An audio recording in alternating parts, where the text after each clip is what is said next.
নজর রাখবো পরবর্তী সংবাদে।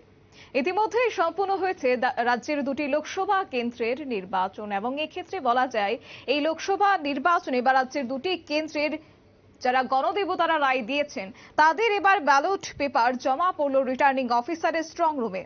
পাশাপাশি রামনগর কেন্দ্রের ব্যালট পেপার জমা পড়েছে রামনগরের রিটার্নিং অফিসারের স্ট্রং রুমে এবং কড়া নিরাপত্তায় রাখা হয়েছে রাজ্যের দুটি লোকসভা কেন্দ্রের পোস্টাল ব্যালট। গোটা বিষয় সম্পর্কে সরাসরি চলে যাবো আমাদের প্রতিনিধির কাছে, রয়েছে সুপ্রীতি মুখার্জি। সুপ্রীতি, রাজ্যের দুই কেন্দ্রের ব্যালট পেপার এবার জমা রয়েছে রিটার্নিং অফিসারের স্ট্রং রুমে, এখনো পর্যন্ত কি আপডেট পাচ্ছ বা কি বলবে এই বিষয়ে? ইতিমধ্যে লোকসভা ভোট যেমনটা বলছিলাম, রাজ্যের দুটো দফা ছিল, দুটো দফা ইতিমধ্যে সম্পন্ন হয়ে গেছে সুষ্ঠুভাবে যে তথ্য কমিশনে। তার পাশাপাশি এখনো পর্যন্ত বাদবাকি তোমার 5টা দফা বাকি রয়েছে। এই 5টা দফা থেকে আমাদের রাজ্যে আর কোনো ভোট নেই, কিন্তু নজর রয়েছে দেশ বিদেশের ভোটের দিকে, বিশেষ করে দেশের অন্যান্য রাজ্যের ভোটের দিকে নজর রয়েছে অবশ্যই নিউজ ব্যান্ডারের। কিন্তু তারই মধ্যে যেহেতু দুটো দফাতে এই রাজ্যের দুটো লোকসভা আসন এবং একটা বিধানসভা উপনির্বাচনের ভোট সম্পন্ন হয়েছে, তাই সেই জায়গাতে দাঁড়িয়ে এই ভোটের এখন এই মুহূর্তের কি খবর রয়েছে, বিশেষ করে দেখো পোস্টাল ব্যালট হয়েছে, বাড়ি বাড়ি ভোট গ্রহণ সম্পন্ন হয়েছে, সার্ভিস ভোটাররা ভোট দিয়েছেন এবং সর্বশেষ পোল ডে ছিল 19 এবং 26, দুটো দিন এই রাজ্যের বুকে সবটাই সম্পন্ন হয়েছে।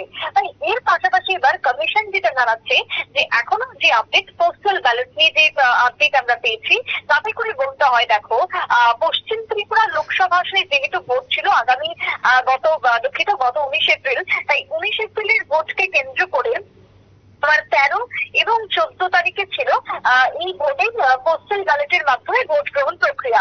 অর্থাৎ যারা সার্ভিস ভোটার ছিলেন, যারা তোমার বিশেষ করে অন্যান্য ডিউটি করেছে নির্বাচনের কাজে তারা এই পোস্টাল ব্যালটে ভোট দিয়েছিলেন। সেই সমস্ত ক্ষেত্রে পোস্টাল ব্যালট হয়েছিল 19 তারিখের ভোটকে কেন্দ্র করে তার আগ মুহূর্তে দাঁড়িয়ে। অন্যদিকে 26 তারিখের লোকসভা ভোটকে কেন্দ্র করেও আমরা দেখেছিলাম যে 16 এবং 17 এপ্রিল তোমার পোস্টাল ব্যালট ছিল পূর্ব ত্রিপুরা লোকসভা উপজাতি আসনে। এই যে দুটো ক্ষেত্রে পোস্টাল ব্যালট সম্পন্ন হয়েছে, সেই পোস্টাল ব্যালটের ক্ষেত্রে পেপার গতকালকে আধিকারিকরা খতিয়ে দেখেন এবং তারপরে সেই পেপার সমস্ত কিছু পোস্টাল ব্যালটের যে ব্যালট পেপার রয়েছে সেই ব্যালট পেপার সংশ্লিষ্ট যে রিটার্নিং অফিসার পশ্চিম ত্রিপুরা লোকসভা আসনের সেই লোকসভা আসনের রিটার্নিং অফিসার অর্থাৎ ডক্টর বিশাল কুমারের কাছে জমা করেছেন গতকালকে রাত্রে। দেখো রাজ্যের দুটো লোকসভা মিলিয়ে 7টা বিধানসভা কেন্দ্র করেছে। এই যে 7টা বিধানসভা ক্ষেত্রের ভোটাররা যারা ভোট দান করেছেন, সেই সমস্ত ক্ষেত্রে সংশ্লিষ্ট কেন্দ্রের সহকারী যিনি রিটার্নিং অফিসার ছিলেন বা আধিকারিকরা যারা রয়েছেন সহকারী, তারা ওই সকল ব্যালট পেপার পশ্চিম ত্রিপুরা সংসদীয় ক্ষেত্রের রিটার্নিং অফিসারের কাছে জমা করেছেন ব্যালট গুলো। অন্যদিকে পশ্চিম ত্রিপুরা সংসদীয় রিটার্নিং অফিসারের যিনি যে স্ট্রং রুম রয়েছে, সেই স্ট্রং রুমে নিরাপত্তা বলয়ের মধ্যে রাখা হয়েছে। এবং সেই রামনগরের কথাই, রামনগর বিধানসভা ক্ষেত্রের ভোটাররা দুটো ভোট দিয়েছিলেন, একদিকে লোকসভা অন্যদিকে বিধানসভা। একটা ভোটের জন্য ছিল গোলাপি কালারের ব্যালট পেপার, অন্যদিকে আরেকটা ভোটের জন্য ছিল সাদা কালারের ব্যালট পেপার। এই যে গোলাপি এবং সাদা দুটি রঙের ব্যালট পেপার ইউজ করা হয়েছে, সেই জায়গায় দাঁড়িয়ে রামনগরের যারা ভোটাররা ছিলেন তারাও কিন্তু এই মেজরিটি ভোটাররা পোস্টাল ব্যালটে ভোট দিয়েছেন। অনেক সময় দেখা গেছে যে বয়স্করাও দিয়েছেন।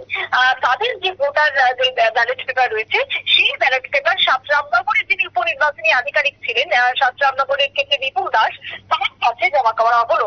গতকালকে সমস্ত ব্যালট পেপার সমস্ত কেন্দ্রে সঠিকভাবে জমা করা হলো এবং দুটো ক্ষেত্রে যে রিটার্নিং অফিসারের যে স্ট্রং রুম রয়েছে, সেই স্ট্রং রুমে কড়া নিরাপত্তার মধ্যে রাখা হলো ব্যালট পেপার। দেখো আগামী 4 তারিখে গোটা দেশের ভোট গণনা রয়েছে।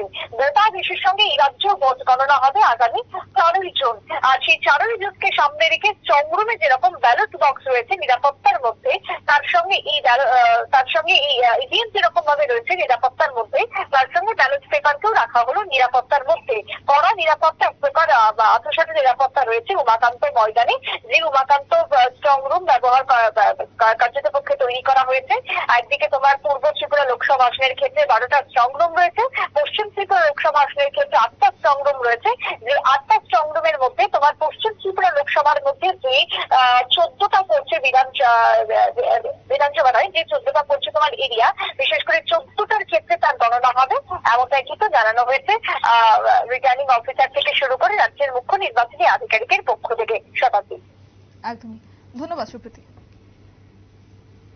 বিস্তারিত তুলে ধরলো আমাদের প্রতিনিধি সুপ্রীতি মুখার্জি। এবং যেহেতু রাজ্যের দুটি কেন্দ্রের ভোট সম্পন্ন হয়েছে তাকে কেন্দ্র করে ইতিমধ্যে ব্যালট পেপারে জমা পড়া যে রায়গুলি ছিল তাকে কেন্দ্র করে বলা যায় রিটার্নিং অফিসারের স্ট্রং রুমে এখনো রয়েছে কড়া নিরাপত্তা এবং ৭ রামনগর কেন্দ্রের ব্যালট পেপারে জমা রামনগর রিটার্নিং অফিসারের স্ট্রং রুমেই কিন্তু একেবারে নিরাপত্তার মধ্য দিয়ে রয়েছে। তবে এখন দেখার বিষয় আগামী ৪ঠা জুন কি হতে চলেছে।